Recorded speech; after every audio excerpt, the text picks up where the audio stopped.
Buenas tardes otra vez y buenas noches en Alemania.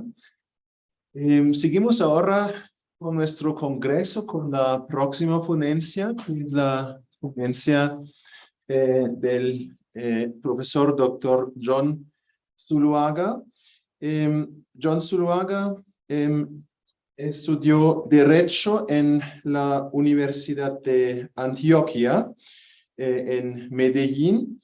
Después, con una beca primero del DAAD, después de Colfuturo, hizo sus estudios primero de maestría y después de doctorado en la Universidad Alemana de Göttingen.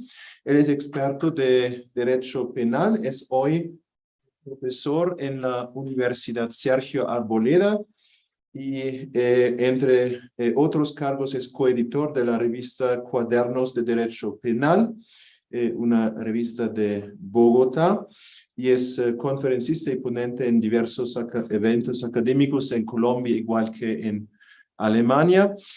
Es además miembro de la Asociación Colombo-Alemana de Juristas y miembro de nuestro consejo académico. Muy bienvenido, un gran placer que está otra vez ponente en nuestro congreso. Profesor Mijael Estebar, muchísimas gracias por su presentación, por sus palabras.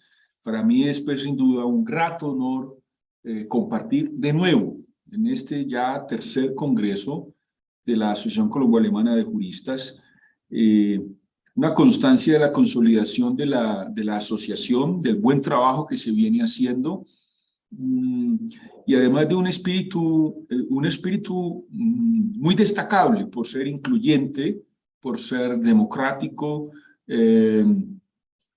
por ser promotor del trabajo científico. Creo pues que no puede pasar desapercibido eso que caracteriza ahora a la Asociación Colombo-Alemana de Juristas, cuya integración me hace muy feliz y por supuesto me motiva a continuar respaldándola. Un saludo también muy especial al doctor Barreto, que ha sido también un promotor de todas estas actividades desde la fundación de la sociedad, la continuidad de los congresos, las distintas publicaciones, con un enorme compromiso para que cada uno de los desarrollos pues tengan lugar. A todos los asistentes colombianos y también por supuesto alemanes, unos presentes acá, otros nos acompañan virtualmente. Mi sincero agradecimiento pues por el respaldo a la iniciativa. Me he propuesto hablar el día de hoy sobre la relación entre derecho penal y digitalización, para lo cual había pues conformado una senda conferencia, pero en vista de los tiempos y de los cansancios que llevan ya acumulándose con la trayectoria del día, voy a hacerlo un poco más corto de lo previsto para que también sea más llevadero, más ameno, y podamos tener asimismo un buen espacio de discusión, ¿no? Me ha interesado mucho, creo que funciona, señalando para... Sí, ¿no? Ya, no. Pensar la relación derecho penal y digitalización con el código cerrado, más allá de la parte especial del código penal, quiero decirlo, y un poco intentando concebir esa relación en clave de unos principios bien relevantes. Uno de ellos, fundamental, el principio de subsidiariedad, que caracteriza la idea de un derecho penal vinculado a la Constitución, ¿no? Me parece eso completamente relevante si pensamos los impactos de la digitalización. El primero de ellos, uno de los más relevantes, es precisamente la cuestión del redimensionamiento de la condición humana, ¿sí? Digamos que en la sociedad digital hay formas y medios de administración de la información que vienen proyectando al hombre en una dimensión ya no material, como sucedía antaño, sino ahora también digital, ¿sí? Y esto significa algo muy importante que arrastran los procesos de digitalización, y es la abstracción de la experiencia real, la despersonalización de los procesos de interacción social, ¿no? O mejor, el vaciamiento de la corporeidad, dirían los filósofos, en las relaciones ahora digitales. Y esa nueva dimensión de la digitalización replantea muchos escenarios. Esas transformaciones se dan en múltiples formas, por medio del Internet, de la vigilancia digital, la inteligencia artificial, la realidad virtual, muchos escenarios que revelan no solamente nuevos campos de acción del ser humano, sino de intervención en las personas, ¿no? Y con ello además se da una reflexión de las nociones de tiempo, de espacio, de materia. Ya no es un mundo que, como pretendía el positivismo naturalista en su momento, puede ser medido físicamente, sino que es un mundo además reproducible digitalmente, ¿no? El mundo virtual, como la expresión pues de la digitalización, entonces estimula eso, una duplicación del hombre, física y digital, ¿no? Es un nuevo posicionamiento de la experiencia humana que tiene además un impacto en la reconfiguración de sus derechos, los derechos del hombre, porque replantea la digitalización los límites a las injerencias en los derechos del mismo y en sus derechos fundamentales, ¿no? Entonces, así es que se puede concebir la digitalización como un problema relevante para el derecho penal, porque también es un problema de derechos humanos, fundamentalmente, ¿sí? O sea, la digitalización altera aspectos esenciales de la existencia humana, que promueve a veces, pero también puede ser así, que restringe posibilidades de libertad y de vida digna, si se quiere. Y esos ámbitos que impactan los derechos humanos por medio de la digitalización son múltiples: en la participación social, en la educación básica y superior, la libertad de expresión, la expropiación de datos personales, los fake news, los filtros algorítmicos, la conducción automatizada, de lo cual además el profesor Stewart tiene un muy importante artículo a propósito de la conducción automatizada y las responsabilidades que se pueden derivar de ello. Son escenarios de intervención en la vida humana para la toma de decisiones que involucran pues muchos componentes del hombre en sus decisiones, planificaciones, desarrollos, etc. Si bien son procesos de alto impacto y suponen grandes intromisiones en derechos, especialmente en las libertades, lo cierto es que su profundización no ha tenido el pleno desarrollo que muchos aspiran, ¿no? Ya por el subdesarrollo digital, por las deficiencias de las competencias para el manejo de herramientas digitales. Eso nos lo ha mostrado la pandemia, por ejemplo, esa dependencia de los medios digitales a través del uso de dispositivos digitales de grandes empresas tecnológicas, pasando por Google, Amazon, Netflix, etcétera, Facebook, Twitter, entre otras, el aumento del comercio digital, la digitalización de muchas cadenas de suministro a nivel global, la oferta educativa, es un impacto enorme, por supuesto. Y entonces es en el escenario de esos desafíos que intento concebir, es un intento aún, ¿no? Una respuesta a la cuestión, ¿cómo debería intervenir ahí entonces, siendo tan claro el impacto en derechos humanos y fundamentales? ¿Cuál es el rol? ¿Cuál debe ser la dimensión del derecho penal, ¿no? Sin duda, pues, que no se trata de un instrumento únicamente de abuso del poder. También hay ventajas en la digitalización y las hay, por ejemplo, en la rapidez de la comunicación, en la conectividad, en la división del trabajo, en la facilitación de la vida cotidiana, en las redes sociales, etc. Pero que ello sea así no puede negar esa otra perspectiva, ese otro lado, esa otra dimensión en la que se impactan bienes jurídicos protegidos, sin duda, se impactan de manera aún no reconocidas o no del todo reconocidas por el legislador en su dimensión penal, y por eso es que tiene mucho sentido, antes de concebir reacciones penales, comprender bien la digitalización, ¿no? Por eso, pues, digamos que el primer espacio de esta reflexión o del intento de respuesta a la cuestión que les comento, parte por entender qué es digitalización. Ahí podríamos distinguir por lo menos dos sentidos. Uno literal, ese que a veces encanta y satisface a los juristas, y que se define como el registro de datos, ¿no? La conversión o modificación en números digitales de datos o de informaciones. Ese proceso, sin duda, pues que habla de esa comprensión analógica o traslado analógico de la realidad a lo virtual. Es un momento de la digitalización, pero no se puede concebir solo ello como digitalización. En la doctrina, sin duda, la comprensión de este concepto es mucho más amplia. Y ese concepto, comprensión amplia, articula digitalización también, no solo al proceso de conversión, sino a todos los dispositivos ligados, vinculados a ese proceso. O sea, todo el uso de tecnologías digitales, digámoslo así, en un sentido amplio, se entiende por digitalización. Digitalización, entonces, es la comunicación de banda ancha, el Internet de las cosas, el comercio electrónico, la industria 4.0, la conectividad móvil, la nube, los vehículos autónomos, la impresión 3D, la robótica, muchos procesos, muchísimos procesos.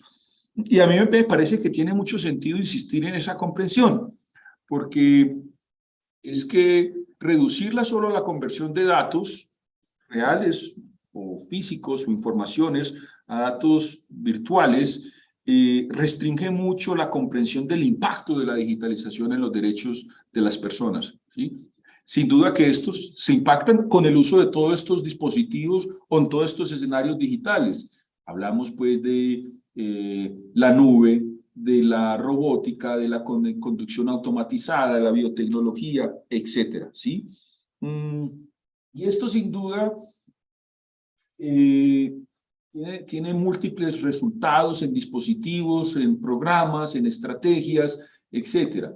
Pero puede además ser visto como una transformación disruptiva, ¿no? Y yo creo pues que ese es el escenario que mejor permite justificar o pensar mejor, más que justificar, el rol del derecho penal ante la digitalización, ¿sí? Porque esa aceleración de la conectividad, la creciente posibilidad de acumular información, esa abstracción de la fisicalidad, de la corporeidad,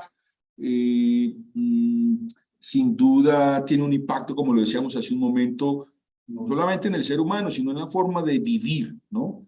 Con consecuencias sociales, con consecuencias políticas, con consecuencias culturales, económicas inmensas, incluso al punto que algunos llaman la digitalización como el comienzo de la nueva era, ¿no? La nueva era. Y entonces, ahí es, digo yo, que cobra mucho más sentido pensar ante semejante escenario de injerencias, pensar el rol del derecho penal. Y pensarlo, insisto, en unas lógicas no solamente de reacción a las afectaciones indebidas, sino mejor aún, creo que la digitalización ofrece un escenario para contestar el día de hoy al populismo punitivo, a ese que ve en el derecho penal a la solución de todos los problemas. Quiero decir, la digitalización ofrece un espacio ideal para pensar en clave subsidiaria, que no es pues una aspiración nueva, es toda una aspiración clásica, liberal, para pensar el derecho penal, para pensarlo como una herramienta accesoria respecto a escenarios que ingieren los derechos del hombre, ¿sí? Y eso no lo puede, esas tensiones, ¿no? Esos ires y venires del derecho penal frente a la digitalización, creo que se exhibieron muy bien a propósito de la pandemia, que no ha terminado, ¿no? Oficialmente, formalmente, pero que enseñó muchas cosas, ¿no? La pandemia, digámoslo así, nos permitió percibir muchos déficits ya en la planificación, la estructura técnica, las directrices, competencias para manejar recursos digitales. Nos exigió una apropiación acelerada de los recursos digitales para precisamente superar esos déficits, y sumado a ello hay múltiples desafíos económicos, sociales, ligados a la digitalización. Y digamos pues que ahí se puede ver una forma de ejemplarizar, ¿no?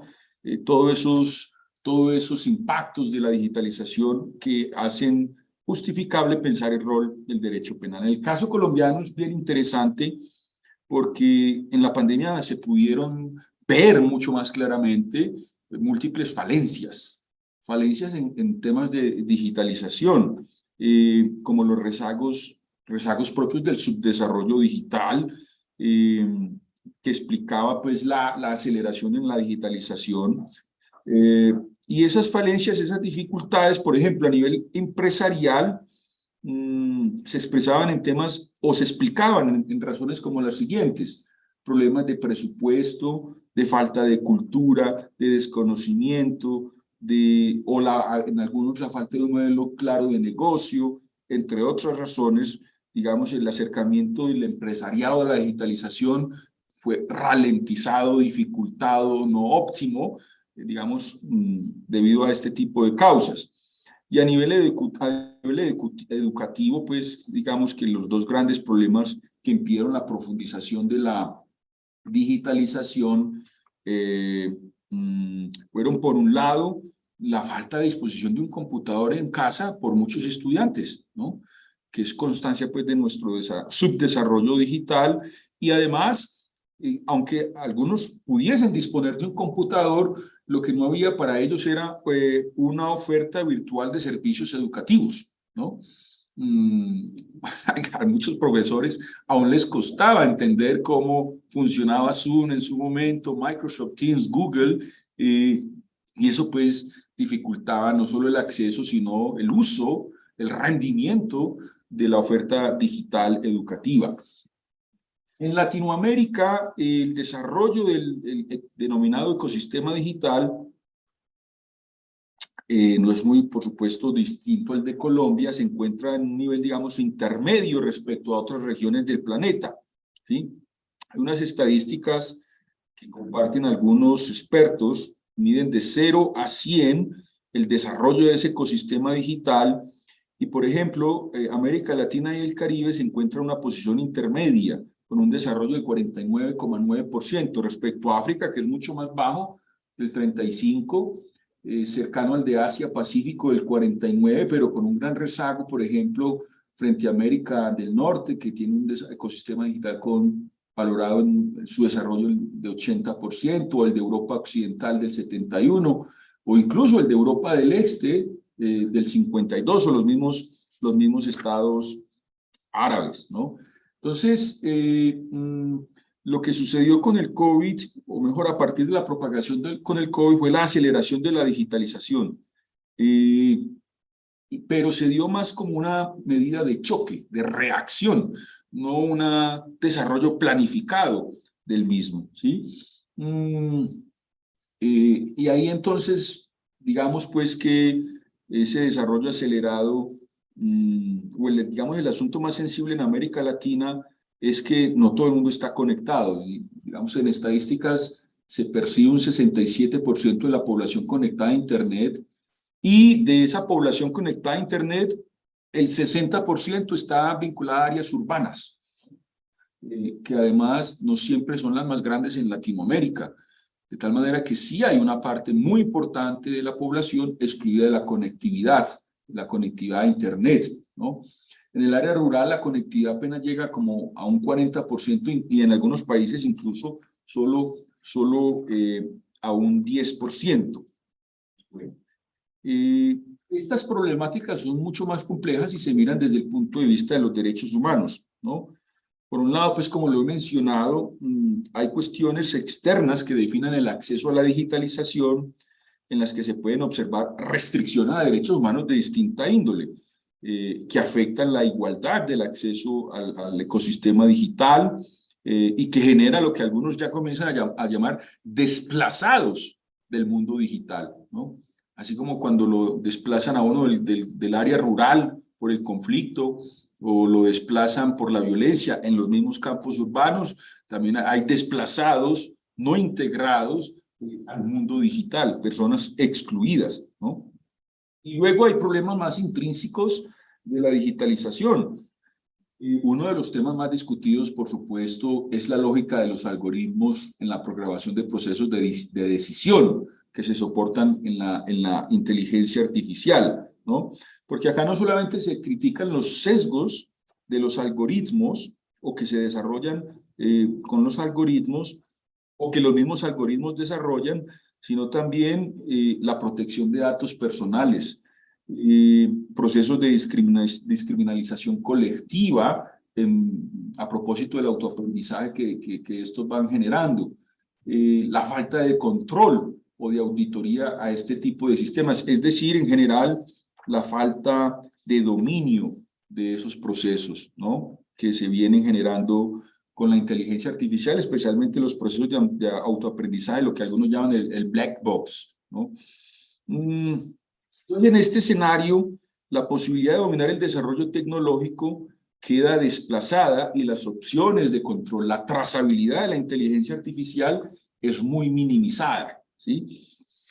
Hay cuestiones relevantes que ameritan, pues, por supuesto, profundizarse para entender no solamente el rol de los derechos humanos como límite de esos desarrollos digitales, sino en ese marco mismo el rol del derecho penal.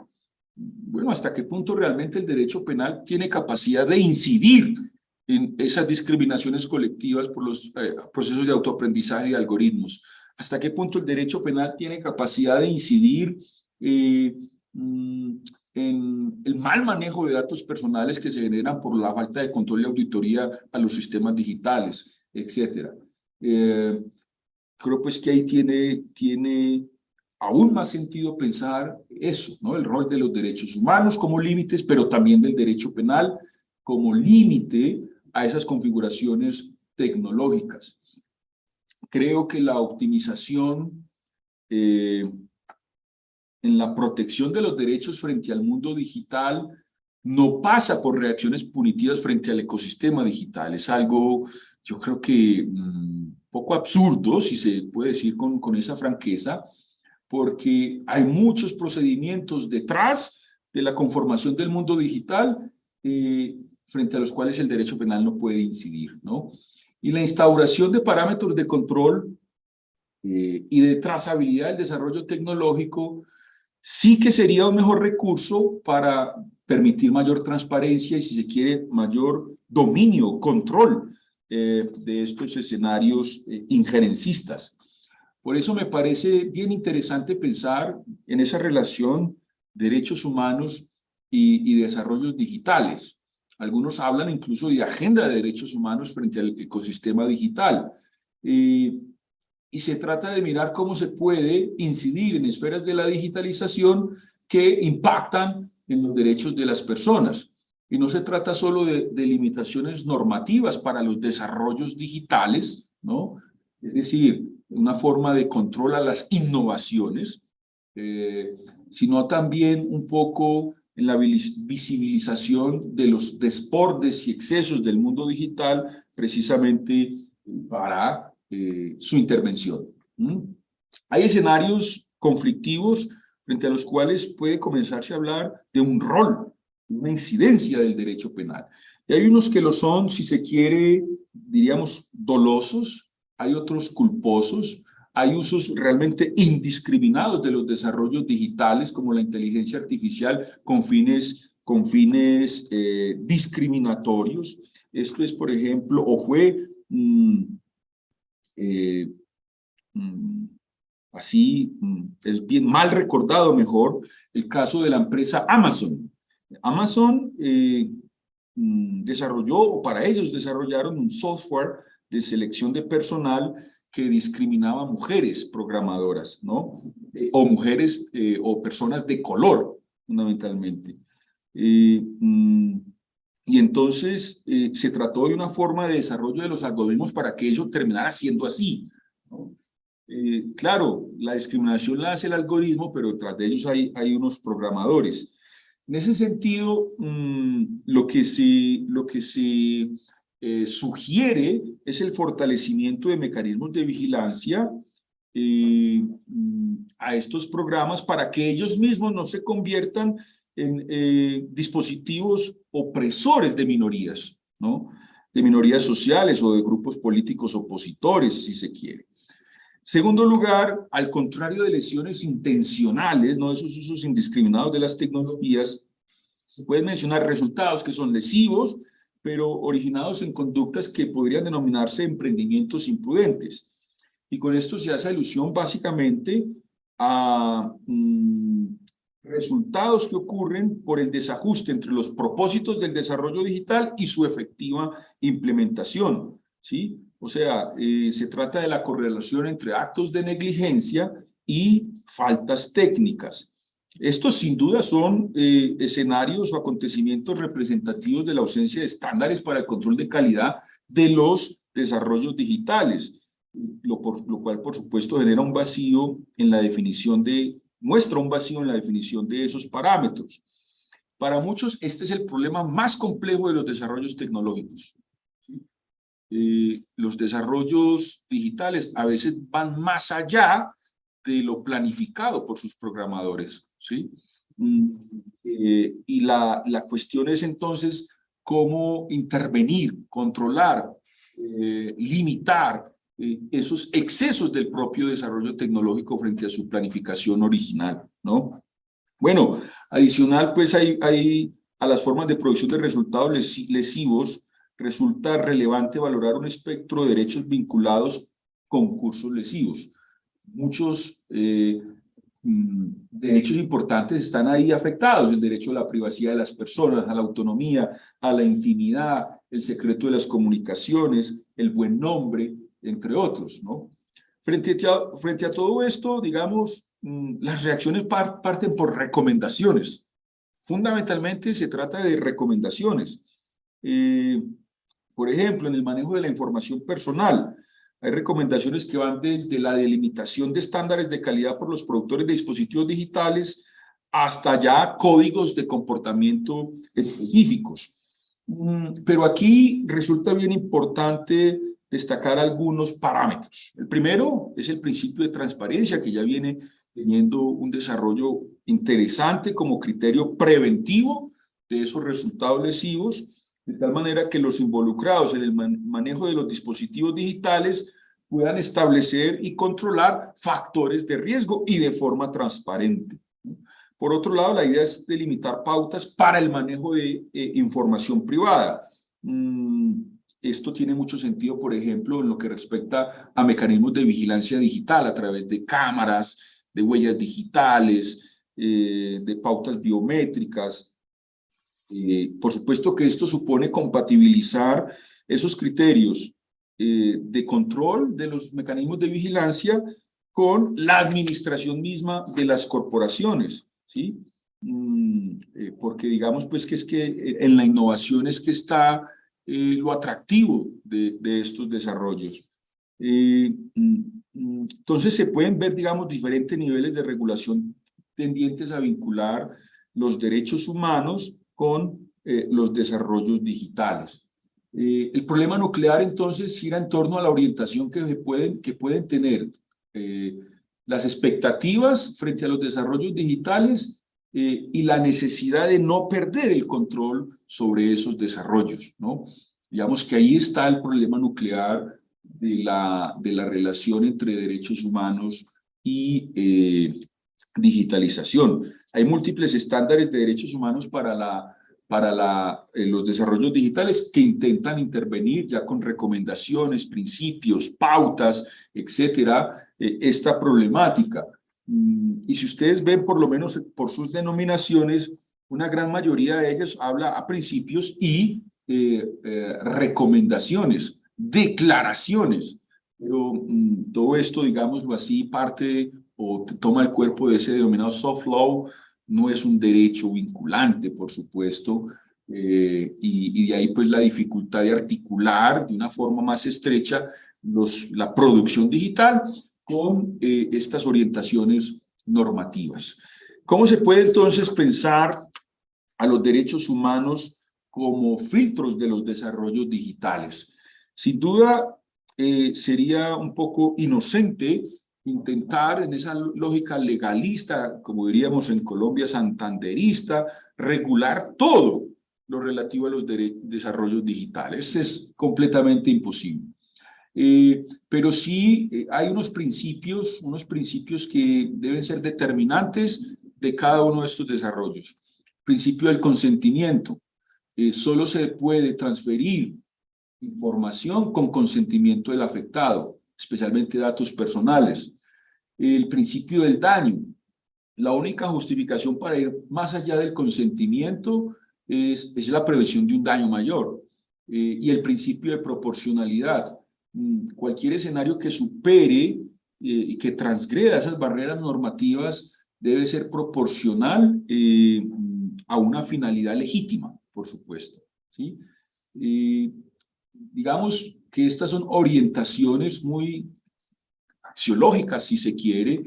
Todavía es un poco difícil pensarla en una aplicación concreta, máximo cuando se trata de escenarios de innovación, pero algunos intentan concebir estos principios en lo que han llamado derechos humanos desde el diseño. Lo que se busca con esto básicamente es que las empresas conciban sus herramientas, sus desarrollos, sus servicios, digámoslo, vinculadas por defecto al respeto de derechos humanos. O sea, una configuración que ya viene dada por los fabricantes para garantizar el respeto de esos derechos humanos. Que no haya excesos, que no haya desarrollos posteriores, que no haya infracciones que se salgan de lo planificado por el fabricante o productor, ¿no? O sea, no solo es necesario un mayor dominio de los procesos de producción, sino que es muy importante vincular por defecto, como dicen técnicamente, la fabricación de estos productos al respeto de los derechos humanos. Otro aspecto que me parece a mí relevante es que, más allá de esos estándares de control y trazabilidad de los productos digitales, creo que una forma de incidir en el control de los mismos sin un recurso a la espada más afilada del Estado, como es el derecho penal, es precisamente en el crecimiento de la infraestructura de acceso a los desarrollos digitales, ¿sí? Una debida verificación crítica de los mismos puede partir por un mayor involucramiento de los usuarios en el uso, el acceso y, digamos, la discusión de estos dispositivos digitales. Una suerte de democratización de los entornos digitales donde se discute, no solamente se use masivamente, sino que se discuta de una forma más pública y más transparente, más democrática estos desarrollos, ¿no? Creo pues entonces que hay un ámbito de investigación bien interesante detrás de lo que hay en torno a la relación derecho penal y digitalización, pensado el derecho penal no como la reacción a los problemas que genera la digitalización respecto a los derechos de las personas, sino también como un recurso subsidiario que nos debe permitir leer otros factores de control y trazabilidad de los desarrollos digitales que vayan más allá del uso de esa espada tan afilada como es la sanción penal, ¿no? Y esto pasa por, digamos, políticas de derechos humanos desde la fabricación, por un mayor acceso a los recursos, pero también una discusión más pública y más transparente sobre estos desarrollos digitales, y un mayor involucramiento, por supuesto, de los derechos humanos en el antes, durante y después de estos desarrollos. Creo pues que con esto hago un acercamiento a mi problema de trabajo donde intento concebir en clave del principio de subsidiariedad una integración del derecho penal a otros factores de control de los desarrollos digitales. Así que agradezco mucho por su atención y por supuesto quedo atento a sus preguntas o comentarios. Muchas gracias. Muchísimas gracias al doctor Zuluaga por su ponencia sobre un tema igualmente muy actual. ¿Hay preguntas de parte de los participantes?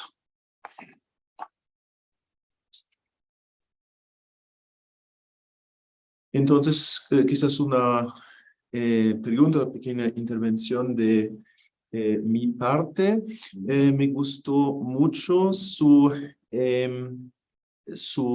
tesis que el derecho penal debería ser subsidiario también en el área de la digitalización. Eso me parece muy importante porque en Alemania también, quizás en Colombia también, muchos llaman siempre el derecho penal si ocurre algún problema, y eso me parece igualmente no apropiado, porque de verdad el derecho penal debería ser para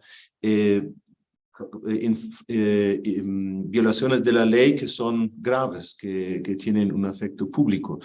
Lo que también ocurre mucho con la digitalización, sobre todo en las redes sociales, es que se bajan los límites para para cometer, por ejemplo, crímenes como insultaciones, calumnia y todo eso a causa de la anonimidad que hay en las redes sociales. Y para eso ya hay leyes, es decir, para eso, si de verdad se cumplen estos tipos penales de calumnia u otros, ya hay leyes. Quizás en el caso individual es difícil detectar quién hizo, por ejemplo, el trino o el puesto en Facebook o algo así. Pero pues los tipos penales ya hay. Y en Alemania tenemos algo que ya empieza abajo de la penalización, es decir, incluso en casos donde todavía no hay un tipo penal que se cumplió como calumnia o algo así, pero cosas que se consideran, como se dice en muchos casos, hate speech en inglés, es decir, cosas que no son amables, todo lo contrario, pero que no cumplen el tipo penal. Y en estos casos, en Alemania, hay una ley especial que obliga a los operadores de las redes sociales de eliminar o incluso de denunciar tales puestos que ocurren en las redes sociales. Hay algo parecido acá en Colombia también, eso sería mi pregunta, y ¿qué sería su posición en cuanto a eso de más o menos penalizar, por ejemplo, con un bloqueo de la persona que hizo eso, pues penalizar no en un sentido estricto, pero en un sentido amplio, cosas, pues más o menos expresiones de opinión que no cumplen tipos penales, pero que son debajo de estos límites? Sí. Ahí creo que uno no puede darle rodeos a la respuesta. Una conducta que no sea típica no es punible, ¿sí? Eso debe ser así de contundente. Porque pensarlo de otra manera,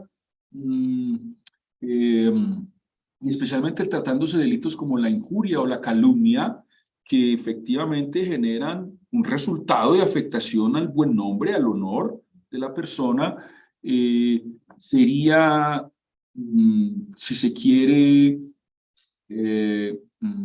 configurar mensajes como delitos de peligro abstracto, mensajes ofensivos, no necesariamente lesivos del buen nombre o del honor, o sea, que no rayan, no están al borde, pero no se adecúan a los tipos de calumnia o de injuria. Es decir, si en un resultado lesivo pasaríamos a la presunción, a una presunción de peligrosidad, ¿no? Por la simple enunciación de palabras o de ciertas palabras o de ciertos tonos de las palabras. Y eso, por supuesto, no solamente lesionaría el principio de legalidad, porque no es una conducta típica, sino que lesionaría el principio de proporcionalidad, ¿sí? Nos ubicaría, si se quiere, en unas lógicas de derecho penal de autor, ¿ya? es un sentido de las palabras y no la lesión efectiva al bien jurídico, frente a lo cual hay que reaccionar. Y así es que se alimentan controles totalitarios, por supuesto, ¿sí? Entonces, me parece muy interesante el desarrollo alemán de no escalar a conducta típica ese tipo de comportamientos. Me parece que eso es respetuoso del principio de proporcionalidad e intentar otras salidas, otras fórmulas para que eso tenga algún manejo como conflicto, ¿sí? En el caso colombiano, me cuesta a mí identificar esas soluciones intermedias. O sea, no existe, digamos, como contravención ese tipo de discursos, que sería la escala anterior al enjuiciamiento penal en sentido estricto, ¿sí? Y es bien interesante o discutible hasta qué punto esos discursos pueden ser o contravenciones o ilícitos de otro nivel, y hasta qué punto pueden, digamos, a través de la regulación de ello, generarse alguna restricción de la libertad de opinión. Creo que en Colombia, al contrario, ha sido muy flexible. Y una muestra de una constancia importante de ello se deja en los posicionamientos de la Corte Constitucional frente al denominado scratching, ¿sí? Que de ninguna manera se ha aceptado como injuria o calumnia. Vienen jalonándose por movimientos feministas bien activos, de alguna manera legítimamente sustentados, para algunos otros excedidos, pero un señalamiento de unos u otros sujetos sin otras bases, una visibilización de ellos, o ya como posibles acosadores, infractores de la ley, si se quiere. Esa visibilización pública no se ha aceptado por la Corte Constitucional como una calumnia o injuria. El scratching no raya, o por lo menos no se entiende en las lógicas de la jurisprudencia de la Corte Constitucional, como un delito de injuria o calumnia. Y se ha legitimado de alguna manera como una forma de defensa de la víctima de ese tipo de lesiones a la integridad sexual, especialmente de mujeres, ¿no? Y eso, pues, digamos, habla de otra forma de leer esa problemática, ¿sí? Que viene generando múltiples conflictos porque, bueno, en eso ha caído todo, ¿no? Ahora casi que se permite cualquier visibilización de cualquier error o de cualquier interpretación de una conducta como error, de una visibilización pública, casi a la manera de juicios sumarios, abreviados, públicos, inquisitivos, sin posibilidad de defensa, y eso, por supuesto, llama la atención, ¿no? Yo creo que la tendencia en Colombia aún no alcanza ese nivel de madurez, como usted la describe en Alemania. ¿Sí? Y, sí. Muchísimas gracias por Gracias a usted.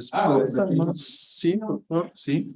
Bueno, en primer medida, me parece que es sumamente interesante la argumentación de empezar a denotar la humanización, ahora ya casi que muy combinada con el humano digital, porque antes lo pensábamos como vida virtual y vida real. Ahorita pareciera que hay un velo muy delgado entre ambas, y entonces empiezan a aparecer problemáticas como la que usted mencionó, respecto en respuesta a la pregunta del profesor Michael, respecto a qué tan lesivo termina siendo un comentario sobre cierta persona en redes sociales, qué tanto se puede tipificar como una injuria y una calumnia.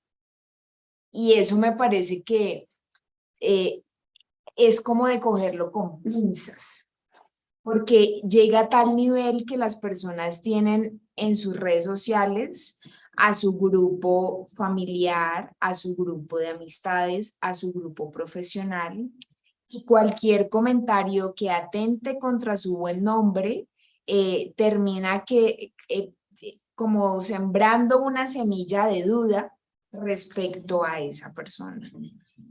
Me parece que las dinámicas del mundo moderno de cara a la digitalización nos ponen en unas posiciones de retos demasiado adelantadas.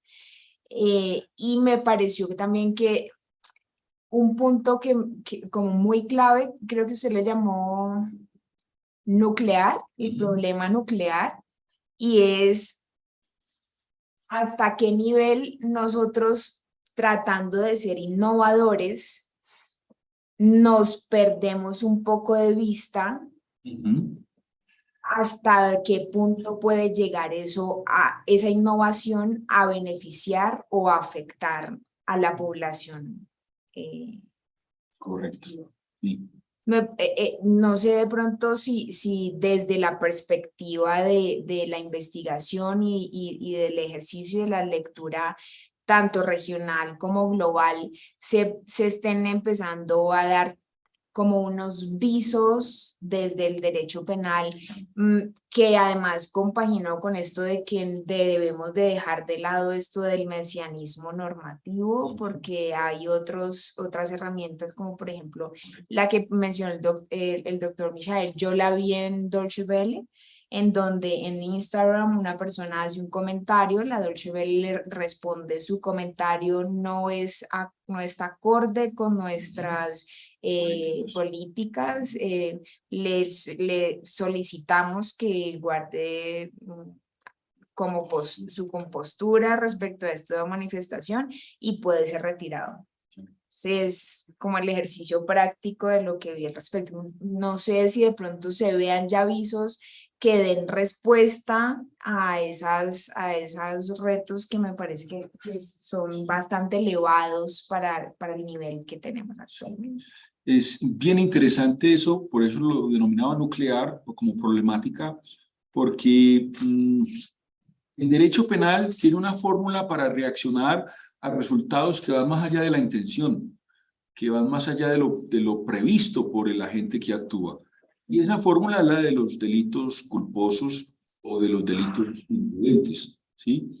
Y eso no es un problema ajeno a la digitalización, al contrario, ahí radica su problema nuclear. Desarrollos que van más allá de lo planificado, desarrollos que van más allá de lo buscado, ¿sí? Que no se integran a esa, como dirían los penalistas, unidad de acción final de la gente que desarrolla el producto, el algoritmo, el dispositivo, etc. Digámoslo, que la problemática para el derecho penal radica es que esos desarrollos, para que sean imputables, esos resultados para que sean imputables a título de resultados culposos o delitos culposos, deben ser previsibles, ¿no? Lo que no sea previsible queda en el ámbito de los casos fortuitos, y eso muestra pues lo limitado que es el derecho penal para pensar reacciones a esas problemáticas, ¿no? Sí, porque lo que un algoritmo autoaprenda no es a veces previsible, controlable, pensable, ¿no? Por el mismo planificador del algoritmo, ¿ya? Y en esa lógica se trata de desarrollos que entonces podrían pensarse así como espacios de impunidad, ¿no? Vacíos frente a los cuales el derecho no puede reaccionar precisamente porque reaccionar penalmente frente a algo imprevisible rompería con la idea del derecho penal de acto. Y la exigencia normativa es la exigencia de conducta al sujeto. No se le puede exigir lo que no puede, no es posible hacer, ¿ya? Entonces, creo que la fórmula de los delitos culposos es precisamente por ello, por ejemplo, pensando en los desarrollos de autoaprendizaje y algoritmos, que queda corta, fundamentalmente. Y de ahí, pues, que cobre mucho más sentido pensar en clave, entonces, subsidiaria al derecho penal y volcar la mirada a otros escenarios de control, tanto desde el producto como desde su entorno, ¿sí? Que permita una verificación más crítica de esos desarrollos. Yo creo, pues, que ahí hay un escenario de desarrollo mismo del principio de subsidiariedad, ¿no? El principio de subsidiariedad en materia penal no debe pensarse solo como esperar hasta que llegue la problemática al derecho penal, sino que debe alentar proactivamente soluciones en otras, lo que llaman formaciones discursivas distintas al derecho penal, ¿sí? Y no solo jurídicas, por supuesto. Entonces, esa es la dificultad de la reacción punitiva frente a desarrollos que van más allá de lo previsto por el programador. La conducción automatizada tiene algunas discusiones bien interesantes al respecto, porque sí, los casos pues en que el auto va más allá de las órdenes del conductor y genera un resultado lesivo, ¿no? Ahí se han volcado las miradas a los fabricantes. Yo creo pues que el profesor Stuart nos puede contar también que ya tiene un desarrollo interesante, un trabajo sobre conducción automatizada, ¿no? Pero funciona siempre en la misma lógica, mientras el resultado sea previsible, porque de otra manera son solo responsabilidades objetivas por el mero resultado. Y eso, por supuesto, no responde ni al derecho penal de acto ni al principio de culpabilidad. ¿Sí? Muchas gracias. Gracias por la pregunta. Muchas gracias a ustedes por la atención. Muchas gracias otra vez al doctor Zuluaga. Y